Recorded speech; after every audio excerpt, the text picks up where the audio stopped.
இனி summer holidays கண்ணு கால் GT ஹாலிடேஸ்க்கு பண்ணு. GT holidays, south India's #1 travel brand. Sujatha juicer mixie மொத்த விற்பனையாளர் ஸ்ரீ கணேஷ் மில் ஸ்டோர், கோயம்புத்தூர்.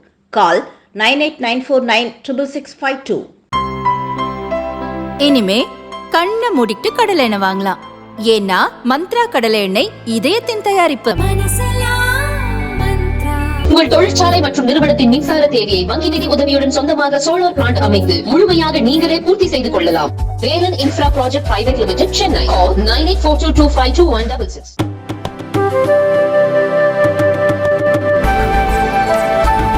சாணக்கிய நேயர்களுக்கு வணக்கம், நமஸ்காரம், நமஸ்தே. நான் எப்பொழுதும் சொல்வது மாதிரி சாணக்கிய நேயர்களை சந்திப்பதில் ரொம்ப சந்தோஷம். ஏனென்றால் அவர்கள் நல்ல கமெண்ட்லாம் ரொம்ப பாசிட்டிவாக கொடுக்குறாங்க. அது தவிர ரங்கராஜ் பாண்டேக்கு என்னுடைய மனமார்ந்த நன்றிகள். அண்ட் நம்ம இந்த technical incharge, program incharge Arun அவர்களுக்கும், இன்றைக்கி ஸ்ரீகாந்த் ஒருத்தர் எடுத்து நடத்துகிறார், அவர்களுக்கும் என்னுடைய மனமார்ந்த நன்றிகளை தெரிவித்துக் கொள்கிறேன். இன்றைக்கி நம்ம பார்க்க போகிறது என்னென்னா, ஒரு விதமான எதிர்காலத்தை பற்றிய சிந்தனை. நேற்றுக்கு NDTVயில் என்ன சொல்கிறாங்கன்னா, காங்கிரஸ் 300 சீட்டு தான் கண்டெஸ்ட் பண்ணுங்கிறாங்க. எனக்கு ஷாக் ஆகிடுது. 300 சீட்டு, மொத்தம் 534, எல்லாருக்கும் தெரியும். 300ன்னா 272 வாங்கினா தான் கவர்மெண்ட் ஃபார்ம் பண்ண முடியும். அப்படின்னா காங்கிரஸ் தனியாக சர்க்கார் கவர்மெண்ட் ஃபார்ம் பண்ணுறதுல இஷ்டமே இல்லைன்னு தோன்றுறது. ஏன்னா 300ல் 272 ஜெயிக்கிறதுல முடியவே முடியாத காரியம். ஸோ பல பெரிய ஸ்டேட் எடுத்துட்டிங்கன்னா, பீகார், உத்தரப்பிரதேஷ், வெஸ்ட் பெங்கால், அஃப்கோர்ஸ் தமிழ்நாடு எல்லாருக்கும் தெரியும், மகாராஷ்டிரா, எல்லாத்துலேயும் ரொம்ப சின்ன சின்ன நம்பர்ஸில் தான் கண்டெஸ்ட் பண்ணுறாங்க. 7, 10. கேரளாவில் தான் பெரிய நம்பரில் கண்டெஸ்ட் பண்ணுறாங்க, ஒரு 15, 14. இது எல்லா ஸ்டேட்லேயும், பெரிய ஸ்டேட்லாம் கிட்டத்தட்ட மறைஞ்சே போயிட்டாங்க இவங்க. வெஸ்ட் பெங்கால், யூபி மாதிரி ஸ்டேட்டில் 10, 17 ஸ்டேட்டு தான் சீட்டு தான் கண்டெஸ்ட் பண்ணுறாங்க. வெஸ்ட் பெங்காலில் ஒரு 5-6 பண்ணுறாங்க ஆன் தேர் ஓன். ஏன்னா அவங்க சேரில் ஒன்றும் இவங்களோட அந்த மமதா பார்ட்டியோடைய ஒன்றும்.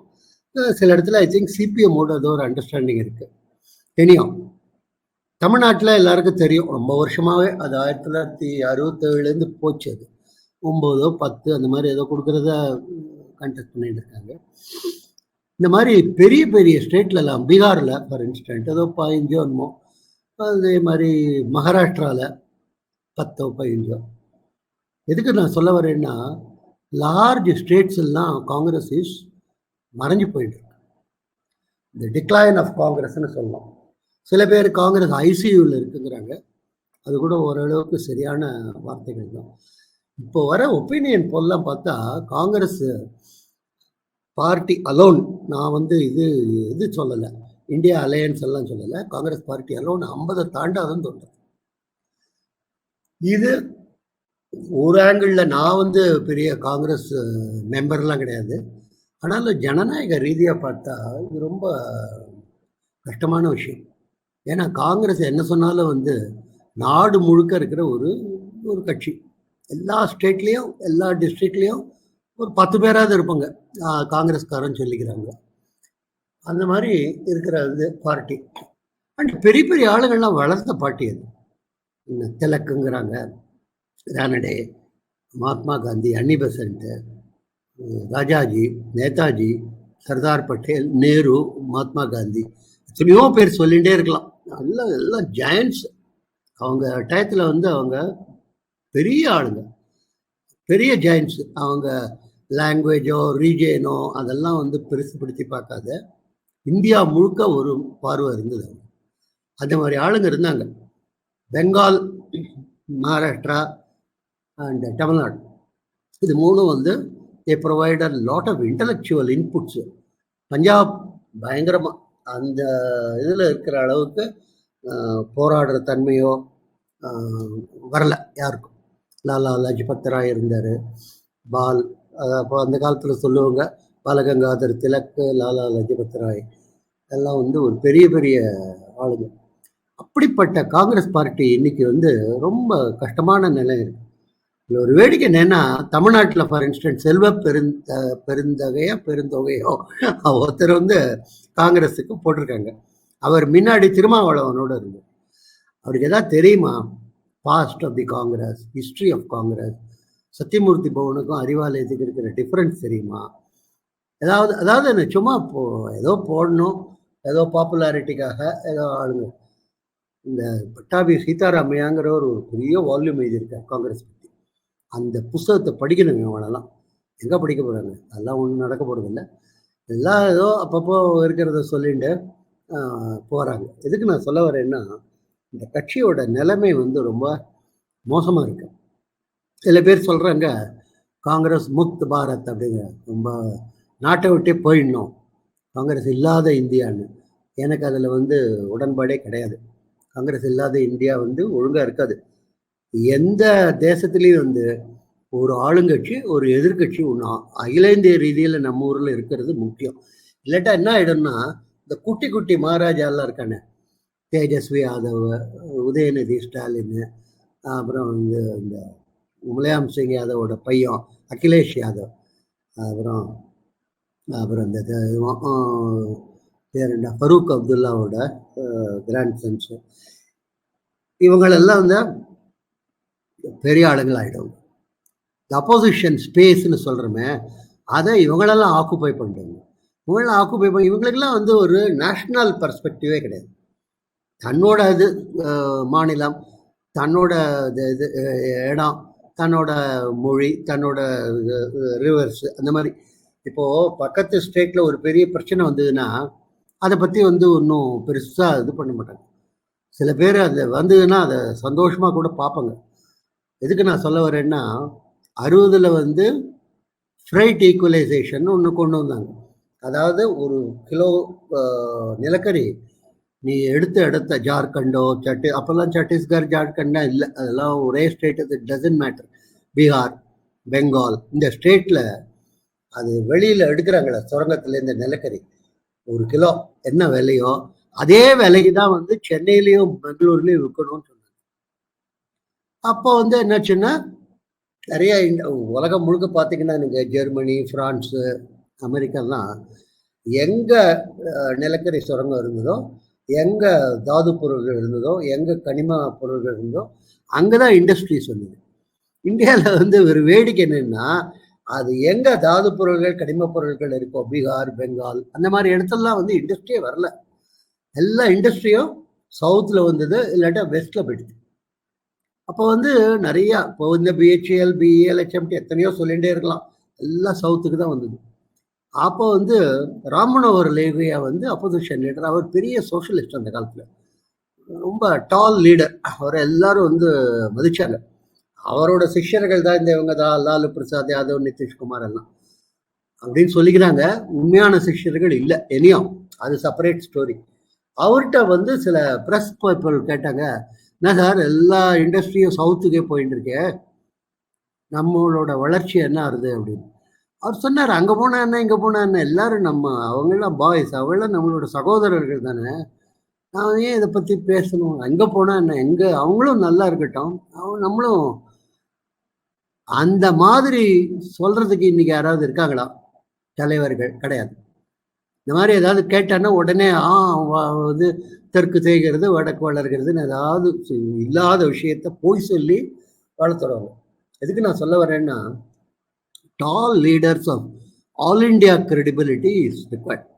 அது வந்து ஆல் இண்டியா பார்ட்டி தான் ப்ரொவைட் பண்ண முடியும், ஒரு பர்ஸ்பெக்டிவ். இல்லாட்டா வந்து உள்ளுக்குள்ள ஒரு ஸ்டேட்டுக்கு இன்னொரு ஸ்டேட்டுக்கு நடுவில் என்மிட்டியை வளர்த்து அது சண்டை போட வச்சு, இப்போ வந்து பெலகாமுக்கு சண்டை போடுறாங்க, கர்நாடகாவும் மகாராஷ்டிராவும். அப்பப்போ இது தேர்தல் போது பெருசாகும், அப்புறம் அணைஞ்சு போயிடும்.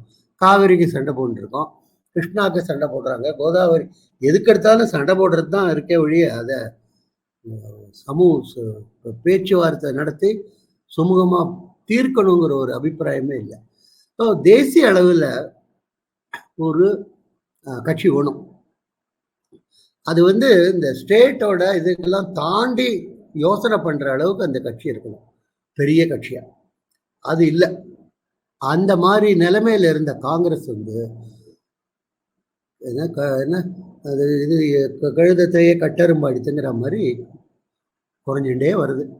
சில ஒப்பீனியன் போலாம் சொல்றது 50 கம்மியாக தான் வாங்க போறாங்க அவங்க. ரொம்ப பயங்கரமான சினேரியோ. ஸோ காங்கிரஸ் திரும்பவும் வர வேண்டும். அது தன்னைத்தானே வந்து புத்துணர்ச்சி செய்து கொள்ள வேண்டும். இப்போ இருக்கிற இந்த தலைவர்கள்ல ஒன்றும் பிரயோஜனம் இல்லை. ராகுல் காந்திலாம் ஒரு 15-20 தடவை வந்து லான்ச் பண்ணாங்க, ஒன்றும் அது லான்ச் பேடை விட்டே வெளியில் வரல. அது ஒன்றும் பிரயோஜனம் இல்லை. ஸோ காங்கிரஸ் முக்து பாரத்னு சொல்கிறத விட ஃபேமிலி முக்து காங்கிரஸ்ன்னு சொல்லணும். அந்த குடும்பம் போயிட்டு வேற எத்தனையோ லீடர்ஸ், நிறைய லீடர்ஸ் இருக்காங்க காங்கிரஸில் இல்லாத என்ன சொல்கிறது, நல்ல வெவ்வேறு ஸ்டேட்டில் பெரிய பெரிய தலைவர்கள்லாம் இருக்காங்க. ஆனால் எல்லாரும் வந்து அமுத்தப்பட்டு விட்டாங்க. அவங்களெல்லாம் வந்து இந்த காங்கிரஸ் கமிட்டிலேயோ சென்ட்ரல்லையோ என்கரேஜ் பண்ணுறதில்ல. அது மாறி புது தலைவர்கள் வந்து அதை எடுத்துட்டு காங்கிரஸை ஒரு நாடு முழுக்க தெரிகிற கட்சியாக வளர்க்குறது ரொம்ப முக்கியம். இல்லாட்டா நம்ம அரசியல் ஜனநாயக தன்மை ரொம்ப ரொம்ப பாடுபட்டு போயிடும். இந்த மாதிரி ஸ்டேட் லெவல் இந்த லீடர்ஸு நேஷ்னல் பர்ஸ்பெக்டிவ் தெரியாது அவங்களுக்கு. ஒரு இந்தியாவை வந்து ஒரு ஒரு விதமாக பார்க்கணுங்கிறதுவே கிடையாது. தனக்கு எவ்வளோ முடியுமோ அந்த அளவுக்கு லாபத்தை பண்ணிக்கலாம்னு சொல்லிட்டு. அண்டு நிறைய பேர் இதில் கரப்ட் வேறு, இந்த ஸ்டேட் லெவல் லீடர்ஸு. டைனாஸ்டின்னு சொல்கிறோம். டைனாஸ்டின்னா என்ன அர்த்தம்னா கட்சியை வந்து அப்படியே தன்னோட பிள்ளையோ பொண்களுக்கோ கொடுக்குறது. லாலு யாதவ் தன் பிள்ளை கொடுத்தாரு, முலாயம் தன் பிள்ளை கொடுத்தாரு, கருணாநிதி இதில் ஒரு கருணாநிதியோட விஷயம் மாத்திரம், அவர் ஆரம்பிக்காத கட்சியை அவர் எப்படியோ பிடிச்சி ஹைஜாக் பண்ணி தலைவராயிட்டு அதை தன்னோட பிள்ளை கொடுத்தாரு, அவர் தன்னோட பிள்ளை கொடுக்க போகிறார். ஸோ இதனால இதுதான் டைனாஸ்டி. ஒரு ஆளோட புள்ள வந்து மந்திரி ஆனா அது டைனாஸ்டி இல்லை, அது வந்து டெபாட்டிசம். அதனால ஒரு கண்ட்ரோலிங் த கட்சி, கண்ட்ரோல் பண்ணுறது இருக்கா. உன்னால் வந்து ஒரு கட்சியை வந்து ஒன்றுலேருந்து இன்னொன்றுக்கு மாற்ற முடியுமா? இப்போது இந்த காங்கிரஸோட டிக்ளைன்னால இந்த குட்டி குட்டி சமஸ்தான தலைவர்கள்னு சொல்லலாம், குட்டி குட்டி ராஜாங்க தலைவர்கள், அவங்கெல்லாம் வந்து ரொம்ப பெரிய ஆளுகள் ஆகிடும். இப்போ இந்த இண்டி அலையன்ஸ்ன்னு இருக்குது, இந்த INDIAன்னு போடுறாங்க. அதில் காங்கிரஸோட ரோல் வந்து ரொம்ப கம்மியாக இருக்குது. they are not taking the lead role. we also ranங்கிற மாதிரி இருக்கு. அவங்க என்ன சொல்கிறாங்கன்னா, அப்பப்போ ராகுல் தான் எங்களுக்கு பிரதமராக வரணும்னு. மீதி யாரும் அதை வந்து உறக்க சொல்கிறதில்ல. அதை பற்றி யார் பிரதமர்னே தெரில. இப்போ சதிக்கு வந்து எல்லாரும் வரிசையாக நிற்கிறாங்க மேடை மேலே எல்லாரும் கையை தூக்கிக்கிறாங்க. ஒருத்தர் வந்து இன்னொருத்தர் கையை பிடிச்சி ஃபோட்டோலாம் எடுத்துக்கிறாங்க. அவ்வளோதானே ஒழிய எல்லா கட்சியும், இந்த இந்தியில் இருக்கிற எல்லா கட்சியும் சேர்ந்து ராகுல் தான் பிரதம மந்திரியானு சொல்லலை இன்னும். அது காங்கிரஸில் மாத்திரம், அது கூட எல்லா தலைவர்களும் இல்லை, சில தலைவர்கள் தான் சொல்கிறாங்க. ஸோ இது நல்ல விஷயம் இல்லை. எல்லா ஸ்டேட்லேயும் இருக்கிற Congress leader should introspect. Time has come. அது வந்து அவங்க உள் மனதில் யோசனை பண்ணணும். இது வந்து காங்கிரஸுக்கு மாத்திரம் இல்லை. நான் வந்து என்ன கேட்டேன்னா நான் சொல்லுவேன், RSS சில பேரோட நான் பேசுகிற போது கூட நான் சொல்லுவேன், நீங்களும் இதை பற்றி யோசனை பண்ணணும். இன்னொரு கட்சி வேணும் இந்தியாவில். ஒரே கட்சி மாத்திரம் ஆட்சி புரிஞ்சிட்டு அது நல்லதில்லை. அது ஜனநாயகத்திற்கும் நல்லதில்லை, நம்முடைய எதிர்கால அரசியலுக்கும் நல்லதில்லை. அதனால் அந்த இன்னொரு கட்சி காங்கிரஸே வந்து புத்துணர்ச்சி பெறலாம், புதிய சகாப்தம் உருவாக்கலாம். அந்த மாதிரி நிலைமையில் நம்ம பார்க்க வேணும். அதனால் சும்மா காங்கிரஸ் அழிஞ்சு போயிடுத்துன்னு கைதட்டுன்ட்டு சைடில் நிற்கிறது வந்து நியாயமான விஷயமா நேத்தோன்ல. நான் காங்கிரஸ்காரனும் இல்லை தினைக்கும். ஆனாலும் நமக்கு ஒரு வலுவான முக்கியமான எதிர்கட்சி வேணும். அகில இந்திய அளவில் இருக்கிற எதிர்கட்சி வேணும். நான் சும்மா சாதாரணமாக ஒரு ஸ்டேட்லேயோ ஒரு டிஸ்ட்ரிக்ட்லேயோ இருக்கிற வலுவான கட்சி இருந்தால் போராது.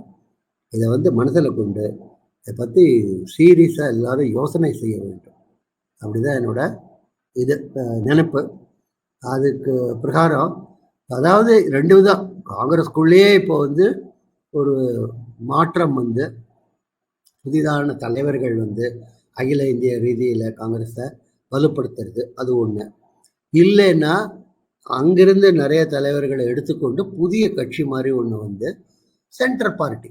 We require a centrist. அது இந்தியா மாதிரி கண்ட்ரியில் சென்ட்ரிஸ்ட் தான் முடியும். இப்போ பிஜேபியே சென்ட்ரிஸ்டாக தான் இருந்தால் தான் முடியும். ஏன்னா இந்த இடது வலது அதெல்லாம் பழைய காலத்து ஸ்லோகன்ஸ் ஒன்றும் ஒழுங்காக வராது. ஆமாம், நரசிம்மராவ் தான் பெஸ்ட்டு. அவர் தான் சொன்னார் middle path is the best பாத்னு.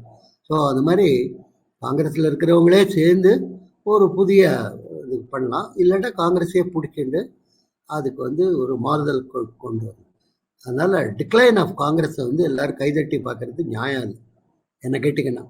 அது வந்து காங்கிரஸ் அழிஞ்செடுத்து காங்கிரஸ் முக்த் பாரத்துங்கிறாங்க. இதெல்லாம் சரியாக வரல. ஜனநாயகத்திற்கும் நம்முடைய அரசியல் தன்மைகளுக்கும் அது கரெக்டாக இல்லை என்பதை சொல்ல விரும்புகிறேன். ரொம்ப நன்றி, வணக்கம்.